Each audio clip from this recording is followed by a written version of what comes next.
With that being said, we're moving on to Michael's question. He said, I'm about to be a grandparent. Oh, congratulations. That's exciting.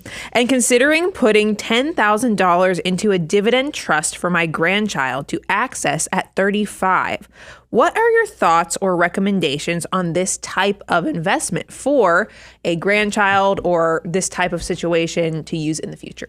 Bo, I'll get you to get into the technical stuff, but something I always think about is we have clients that whenever we're doing estate planning or anything that is way out in the future, you always tell people, get in the shoes of making sure you're not creating unintended consequences.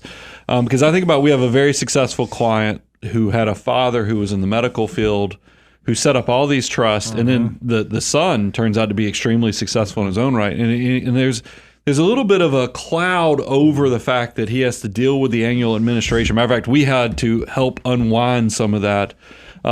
So when I hear somebody say, hey, I'm a grandparent, I'm thinking about putting $10,000 in this dividend trust with the goal of 35, what do you think, and this is kind of leading you into the question, what do you think the grandchild's going to think when they turn 18 or 19 and they need to go to college? What do you think they're going to think when they're 26 or even 32 and want to buy that first house, somewhere in between that?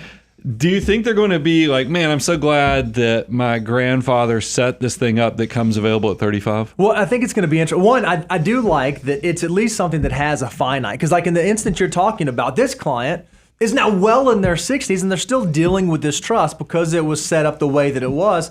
At least this one does have that terminal event. I think what's interesting, Michael, as you're thinking about doing this, it is for a very specific goal if it's 35, which means it's probably not going to be to pay for college. It's probably not going to be to help with a first-time purchase of, I don't know, maybe in today's day and age it will be for first-time home purchase. Probably not going to be to buy the first car. So you just have to go into that knowing that. One thing that I do love is if you've not done this, go to moneyguy.com/resources and check out our wealth multiplier. What's great is you can see that if I put in $10,000 today for my grandchild and it grows all the way out until age 35, what kind of gift am I actually giving them? That should get you pretty excited. Now, he used a term in here, Brian, I want to make sure I understand. He said, a dividend trust for my grandchild. And I'm trying to figure out, is he talking about the type of trust that will pay out an income? I don't think so. I think it's supposed to sit there. So then he's talking about, I'm going to go buy like dividend type holdings inside of the trust structure. Because I have thoughts both ways. Because if that is what you're saying, hey, I'm going to go buy a dividend, blue chip, whatever, that's fine if that was the strategy you wanted to deploy inside of this vehicle. But what I encourage you to remember is that when it comes to rates of return, there are two different ways that returns are generated. There is income, which is like dividends, interest, coupon payments, that sort of thing. But there's also capital appreciation. And if you have a 35-year window that you're going to allow for these dollars to grow for the benefit of your grandchild, I don't know if I would just exclusively and solely focus on only one component of that return equation. I may look at something more broadly diversified with a bigger mandate and larger capital appreciation potential. Because if you really want to get the most bang for your buck and you're going to put it in a trust and you know the dollars aren't going to be touched, that gives you an opportunity for a lot of growth and a lot of future potential for this asset for the only thing I'll grandchild. throw on there is pay attention to complexity too, because there's already some pretty simple structures.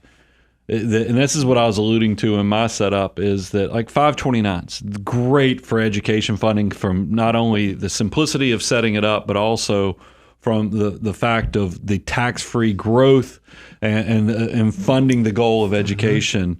Custodial accounts. Now, yes, your child when they become, or grandchild when they become age of majority in your state would get control, but hopefully with good training, good behavioral of understanding, how money works and being good with money when you reach adulthood, that shouldn't be that big of an issue. Those things don't require you to set up a separate trust because it's written into the legislation that funded and made these things available. Whereas when you set up this trust, you have to figure out, is this going to be a simple trust? Is this going to be a complex trust?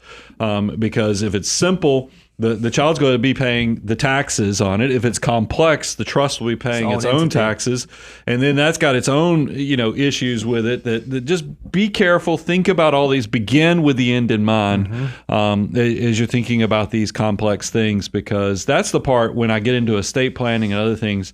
I'm always like, don't get caught up in the sizzle of how cool it would be to structure. Think about what you're actually trying to accomplish, and then let's build this thing as simple and effective as possible so that it doesn't have all these unintended consequences. I love that, because I think so often people start with the good intention of doing something, not realizing what they're signing people up for. I think people are amazed that you could open up just an excess brokerage account that you house in your name, and you could accomplish this exact same thing with those dollars. Now, yeah, you'll have to pay the taxes. It'll be taxed at your tax rate.